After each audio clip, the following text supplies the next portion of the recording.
Et c'est toujours évidemment cette éternelle souffrance des souffrances, la Shoah, hein, qu'on nous a appris à l'école.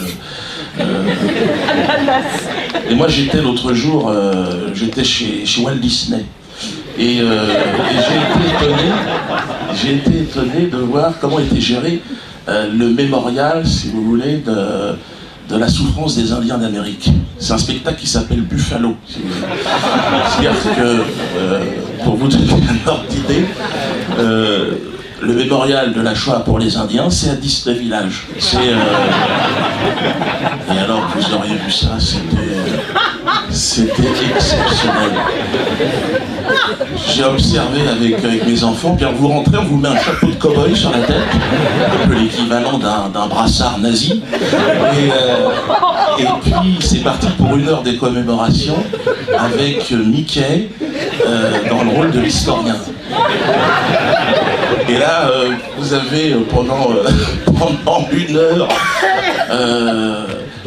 et puis la force de Disney, je dirais, c'est vous n'avez pas le poids de la culpabilité, du tout.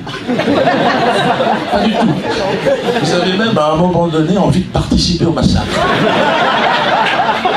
On m'aurait donné une chasse.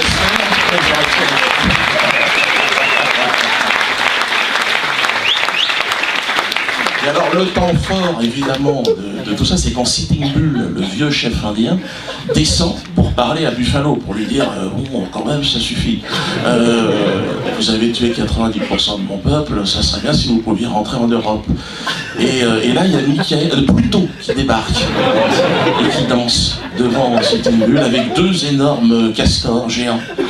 Là, j'ai pas très bien compris la signification des castors, mais ceux qui gèrent la Shoah devraient s'inspirer de Walt Disney.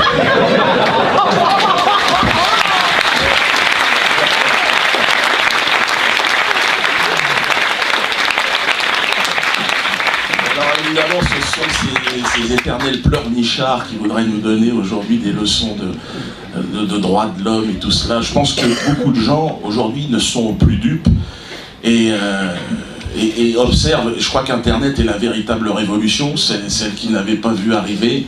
Nous sommes là, nous arrivons, la propagande médiatique c'est fini. Alors il y a l'IFOP, encore les instituts de sondage encore, une sorte de levier qu'ils ont conservé. Alors c'est avec des questions de plus en plus fermées d'ailleurs. Qui parmi ces 3 personnalités de gauche ferait selon vous un excellent président de la République? Marc Dutroux, Guy Georges ou François Hollande? Donc il arrive.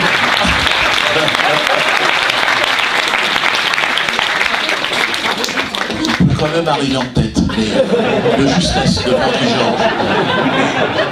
Et on est aujourd'hui face à la fin du mensonge absolu d'une société, et c'est fou de voir que pour faire rire les gens aujourd'hui, il suffit juste de dire la vérité. Merci à vous en tout cas.